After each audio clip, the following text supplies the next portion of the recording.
ഉത്സവ സീസൺ വരികയാണ്, വിഷു, ഈസ്റ്റർ, റംസാൻ. ഈ ക്ഷേമ പെൻഷൻ്റെ കാര്യത്തിൽ ഇടതുപക്ഷത്തിൻ്റെ നിലപാട് എന്താണ്? ഒന്ന്, അതേപോലെ തന്നെ എനിക്ക് UDFിൻ്റെ പ്രതിനിധിയോട് ചോദിക്കാറുണ്ട്, 2014 തൊട്ട് 2019 വരെ ജോയ്സ് ജോർജ് ഇന്ത്യൻ പാർലമെൻറ്റിലെ ഹാജർ നില എത്രയാണെന്നറിയാമോ? 2019 തൊട്ട് 2024 വരെ ഡീൻ കുര്യാക്കോസിൻ്റെ ഹാജർ നില എത്രയാണെന്നറിയാമോ? ശൂന്യവേളകളിൽ എത്ര ചോദ്യം ചോദിച്ചിട്ടുണ്ടെന്നറിയാമോ? ഡിബേറ്റിൽ ജോയ്സ് ജോർജ് എത്ര കാര്യങ്ങളിൽ 2014-19 പങ്കെടുത്തിട്ടുണ്ടെന്നറിയാമോ? ഡീൻ കുര്യാക്കോസ് MP-യുടെ ചോദ്യോത്തരവേളകൾ എത്ര പങ്കെടുത്തിട്ടുണ്ടെന്നറിയാമോ? അതേപോലെ തന്നെ സാർ നേരത്തെ ഹാജർ നിലയുടെ കാര്യം പറഞ്ഞു. 70% താഴെ സാറേ ഡീൻ കുര്യാക്കോസിൻ്റെ ഹാജർ നില. പള്ളിക്കൊടത്തിൽ പോകാത്തവൻ എന്തിനാ സാറേ പരീക്ഷ? ഞങ്ങൾ എന്തിനു വോട്ട് ചെയ്യണം? ശരി ശരി, ഞങ്ങൾ എന്തിനു വോട്ട് ചെയ്യണം? ഓക്കെ ഓക്കെ, ശ്രീജോയ് മറുപടി. തന്നെ ഏറ്റവും കുറച്ച് പാർലമെന്റ്. അല്ല, ഒരു നിമിഷം, അദ്ദേഹത്തോടാണ് ചോദ്യം. മറുപടി. അതായത് 2019 മുതൽ 2024 വരെ ഒരു പാർലമെന്റേറിയൻ എന്നുള്ള നിലയിൽ, പ്രതിപക്ഷത്തിരുന്ന ഒരു പാർലമെന്റേറിയൻ എന്നുള്ള നിലയിൽ ഈ നിയോജക മണ്ഡലത്തോട് 100% ആത്മാർത്ഥ പുലർത്തിക്കൊണ്ട് പ്രവർത്തിച്ചിട്ടുള്ള ഒരു പാർലമെന്റേറിയനാണ് ശ്രീ ഡീൻ കുര്യാക്കോസ്. അദ്ദേഹം വന്യജീവി പ്രശ്നവുമായി ബന്ധപ്പെട്ട് ശൂന്യവേളയിലും 377 ചട്ടമനുസരിച്ചും അതോടൊപ്പം തന്നെ ലോക്സഭയിൽ വന്ന ചർച്ചയിൽ പങ്കെടുത്തുകൊണ്ടും 7 പ്രാവശ്യം അദ്ദേഹം ലോകസഭയിൽ സംസാരിച്ചിട്ടുണ്ട്. അത് നിങ്ങൾക്കെടുത്ത് പരിശോധിച്ചാൽ അത് മനസ്സിലാവും. അതോടൊപ്പം തന്നെ ജപ്തി നടപടികൾ നിർത്തിവെക്കണം, കാർഷിക കടങ്ങൾ എന്നാവശ്യപ്പെട്ടുകൊണ്ട് അദ്ദേഹം 3 പ്രാവശ്യം പാർലമെന്റിൽ അദ്ദേഹം സംസാരിച്ചിട്ടുണ്ട്. അദ്ദേഹം റബ്ബറിന്റെ കാര്യത്തിൽ അദ്ദേഹം 3 പ്രാവശ്യം ലോക്സഭയിലും ഇനി ആർക്ക് വേണമെങ്കിലും ഞാൻ ഇതിന്റെ കോപ്പി തരാം. ഓരോ ദിവസവും ഓരോ ദിവസവും അദ്ദേഹം പാർലമെന്റിൽ ചോദിച്ചിട്ടുള്ള ചോദ്യങ്ങളും അതോടൊപ്പം തന്നെ പ്രമേയങ്ങളും പ്രൈവറ്റ് ബില്ലുകളും എല്ലാം ഇതിനകത്തുണ്ട്. അതുകൊണ്ട് ഇല്ല. അതോടൊപ്പം തന്നെ ഈ ലോക്സഭാ മണ്ഡലത്തിൽ അദ്ദേഹത്തിന്റെ പൂർണ്ണമായിട്ടും അദ്ദേഹത്തിന് അനുവദിച്ച ഫണ്ട് 17,47,00,000 രൂപ. അതോടൊപ്പം തന്നെ നേരത്തെ എം പി ആയിരുന്ന ചെലവാക്കാതെ കിടന്ന 1,91,00,000 രൂപ. അതുകൂടാതെ അതിന്റെ പലിശ 53 കോടി രൂപ. കണക്ക് പറയട്ടെ. അങ്ങനെ 19,09,00,000 രൂപയുടെ മുഴുവൻ ഫണ്ടിന്റെയും AS കൊടുത്തിട്ടുണ്ട്. അത് കളക്ടറേറ്റിൽ പോയി നിങ്ങൾക്ക് പരിശോധിക്കാവുന്നതാണ്.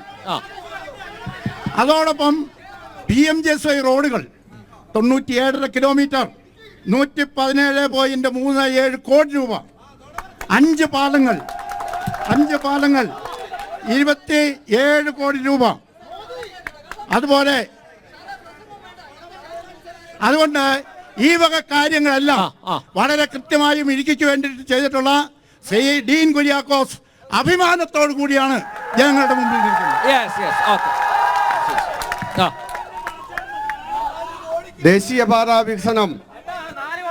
ദേശീയപാതാ വികസനത്തിൽ അഡ്വക്കേറ്റ് ജോയ്സ് ജോർജ് MP ആയിരിക്കുമ്പോൾ ദേശീയപാതാ വികസനത്തിന് വേണ്ടി നടത്തിയ ഇടപെടൽ അത് നമ്മൾ മറക്കാൻ കഴിയുന്ന ഒന്നല്ല. അതിൻ്റെ ഭാഗമായി ഇടുക്കി ജില്ലയുടെ പുരോഗതിക്ക്, നമ്മുടെ ചെറിയ കൃഷിക്കാർക്ക് പോലും പുരോഗതി ഉണ്ടാകുന്ന ഒട്ടേറെ നടപടികളിലൂടെ അത് മുന്നേറുകയാണ്. അതുകൊണ്ട് ആ കാര്യത്തിൽ ജോയ്സ് ജോർജ് MP-യുടെ കാലത്തെ പൂർണ്ണമായ ഫണ്ടും വിനിയോഗിച്ചിട്ടുണ്ട്. മറ്റൊരു കാര്യം, ഇവിടെ ക്ഷേമ പെൻഷനെ കുറിച്ച് ചോദിച്ചു. ക്ഷേമ പെൻഷൻ 3 മാസം മുടങ്ങി എന്നുള്ളത് യാഥാർത്ഥ്യമാണ്. അതിന് പറയട്ടെ BJP സുഹൃത്തുക്കളെ പറയട്ടെ. ഈ നാട്ടിൽ, ഈ കേരളത്തിൽ 62 ലക്ഷം ആളുകൾക്കാണ് ക്ഷേമ പെൻഷൻ. ഇന്ത്യയിലെ വേറെ ഏതെങ്കിലും സംസ്ഥാനത്ത് ക്ഷേമ പെൻഷൻ കൊടുക്കുന്നുണ്ടോ എന്ന് പറയാമോ? ഇന്ത്യയിലെ ഏതെങ്കിലും സംസ്ഥാനത്ത് ഈ പാവപ്പെട്ട കർഷക തൊഴിലാളിക്ക് പെൻഷൻ കൊടുക്കുന്നുണ്ടോ? പറയാമോ? ഇനി ഇത് ആരുടെ കാലത്ത് തുടങ്ങി? ഇത് നയനാരുടെ കാലത്ത് തുടങ്ങിയപ്പോൾ ബഹുമാനപ്പെട്ട കരുണാകരൻ പറഞ്ഞു ഇത് പുരോഗമനപരമല്ല, ഇതുകൊണ്ട് ഗുണമില്ല എന്ന് പറഞ്ഞപ്പോൾ നയനാർ പറഞ്ഞു കരുണാകര ഇരിക്കട്ടെ എന്ന് പറഞ്ഞു. ഉമ്മൻചാണ്ടി വന്നു ഒരു 100 രൂപ കൂട്ടി. ഉമ്മൻചാണ്ടി വന്നു ഒരു 100 രൂപ കൂട്ടി. എന്നിട്ടോ ഇറങ്ങിയപ്പോൾ 8 മാസം 14 മാസം കൊടുത്തില്ല. അതിനുശേഷം ഈ പിണറായി വിജയൻ സർക്കാർ വന്നപ്പോൾ 30 ലക്ഷം എന്നുള്ള ആളുകളെ മാറ്റി BJP-ക്കാരുടെയും കോൺഗ്രസ്സുകാരുടെയും കുടുംബത്തിലുള്ള 62 ലക്ഷം പേർക്ക് ഈ ക്ഷേമ പെൻഷൻ കൊടുത്തു കേരളത്തിൽ. എന്തിന് പുളിക്ക് ബാബുവിന് ക്ഷേമ പെൻഷന്റെ ആവശ്യമില്ല. എന്തിനു കൊടുത്തു? ഈ പാവപ്പെട്ട ആളുകളെ, നമ്മുടെ മാതാപിതാക്കളെ നമ്മൾ നോക്കുന്നില്ലായിരുന്നു. ഇപ്പോൾ അവർ കേരളം ഇന്ത്യക്ക് മാതൃകയായി വയോജനങ്ങളെ നോക്കുന്ന സംസ്ഥാനം, ഏറ്റവും കുറച്ച് ശിശുമരണ നിരക്കുള്ള സംസ്ഥാനം, കേരളം പ്രായമായവരെ നോക്കുന്ന സംസ്ഥാനം, അതിൽ 1-ാം സ്ഥാനത്ത് മോദി പറഞ്ഞു. കേരളം കുട്ടികൾ മരിക്കുന്നതിൽ ഏറ്റവും കുറവുള്ള സംസ്ഥാനം, മോദിജി പറഞ്ഞു കേരളം 1-ാം സ്ഥാനത്ത്. നീതി ആയോഗിന്റെ പട്ടികയിൽ പറയുന്ന പോലെ അല്ല, അദ്ദേഹത്തിന് പറയാൻ പറ്റത്തില്ല. 10 കാര്യങ്ങളിൽ കേരളം 1-ാം സ്ഥാനത്താണെന്ന് ബഹുമാന്യനായ നരേന്ദ്രമോദി പറഞ്ഞു. അതാണ് കേരളം. ഈ കേരളം ഇനിയും പുരോഗമിക്കണമെങ്കിൽ ഈ 2 ശക്തികളും മാറണം. ഈ 2 ശക്തികളും മാറിക്കൊണ്ട് മുന്നോട്ട് പോകാൻ കഴിഞ്ഞെങ്കിൽ മാത്രമാണ് കേരളം പുരോഗമിക്കുക. ഞാൻ ഒരു കാര്യം ചോദിച്ചോളൂ, ഒറ്റ കാര്യം. അല്ല, പെൻഷൻ കിട്ടാതെ പിച്ചച്ചട്ടിയുമായി മറിയക്കുട്ടി ചേർത്ത് ഇറങ്ങിയത് ഇടുക്കിയിലാണ്. മറിയക്കുട്ടി ചേർത്തിയൊക്കെ ഒരു നമ്പറല്ലേ? നമ്പറാണോ? അനിൽ നമ്പ്യാറിന് അറിയത്തില്ലേ? ആദ്യം കോൺഗ്രസിന്റെ സ്റ്റേജിൽ പോയി, പിന്നെ BJP-യുടെ സ്റ്റേജിൽ വന്നു, നരേന്ദ്രമോദിയെ കണ്ടു. അവർക്ക് രാഷ്ട്രീയമില്ലാതാണ്.